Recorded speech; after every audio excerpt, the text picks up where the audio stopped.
ভালোবাসার জন্য আল্লাহ রাব্বুল আলামিন মুসাকে দিলেন এরকম ঈমান দিলেন। আল্লাহ বললেন ওয়ালাল্লাহু মাসালান লিল্লাযীনা আমানু ওয়া কাফিরুন বিদখালাহু বিনি ইনদাকা বাইতান ফিল জান্নাহ ওয়া নাজ্জিনি মিন ফিরআউন ওয়া আমালিহি ওয়া নাজ্জিনি মিনাল কওমিজ যালিমিন। আল্লাহু আকবার। আল্লাহু আকবার।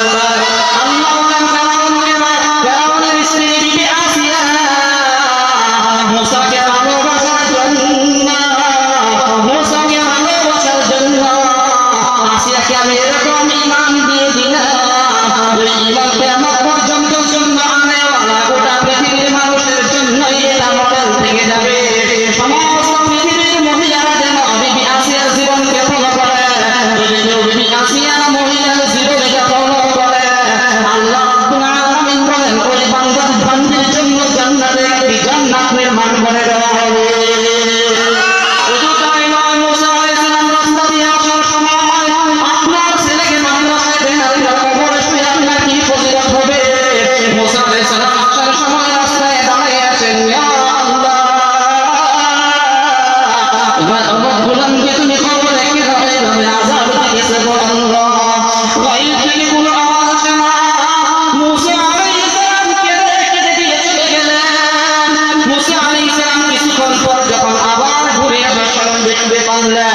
মুসা আলাইহিস সালাম দেখলেন নবীর কবর থেকে জান্নাতের হাওয়া বাইর হইতেছে।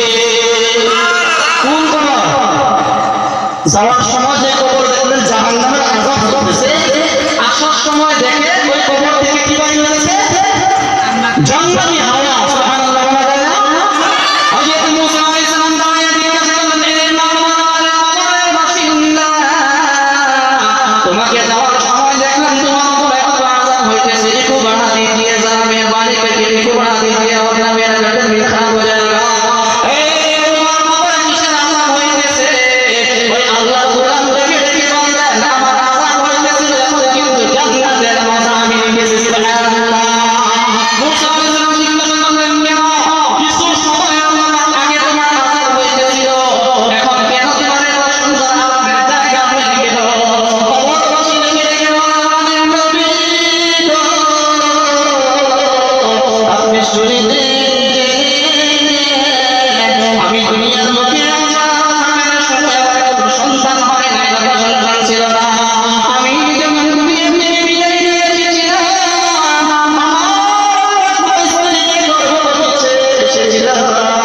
আমি দুনিয়া থেকে আসার পর আমার স্ত্রীর গর্ভে থেকে একটি ছেলে সন্তান জন্ম হয়েছে।